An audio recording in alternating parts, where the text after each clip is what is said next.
Hey guys, so it is time to talk about season 1, episode number 4 of Sleepy Hollow. This episode had some revealing moments in it, and we also got some sisterly bonding time as well. We know from last week that Jennifer Mills, Abby's sister, has escaped from the hospital that she was in, and so Ichabod and Abby kind of go after her. Eventually they do find her, and I mean, there were several points in this episode where I thought the two of them were just gonna kill each other. I absolutely loved the scene where they find each other at the cabin and they're like bickering back and forth. They're like pointing guns at each other.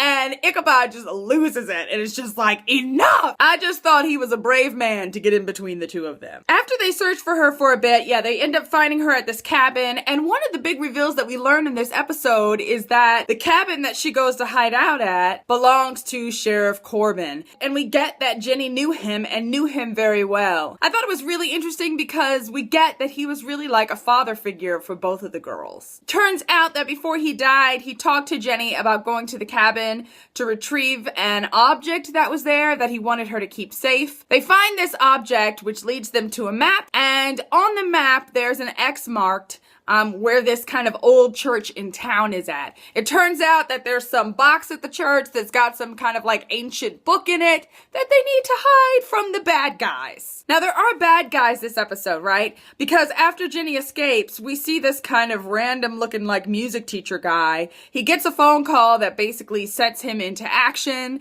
And so he goes from ordinary man to like bad guy really, really quickly. Now his storyline really brings to light the fact that there are probably tons of people in Sleepy Hollow who are not what they seem. This guy is really willing to do anything. And he and a bunch of his cronies find Abby and Jenny and Ichabod out at this cabin.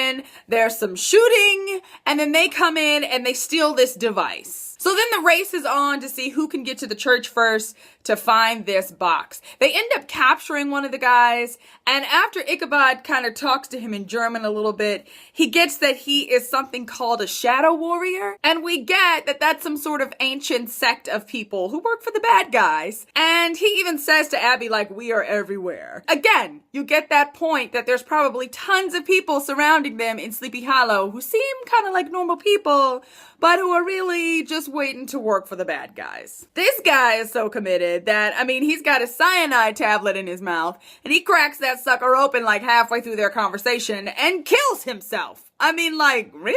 One part of this episode I really loved is that we got some history, from Ichabod's side of things. So it turns out that Ichabod's actually seen this box before, like back in the day.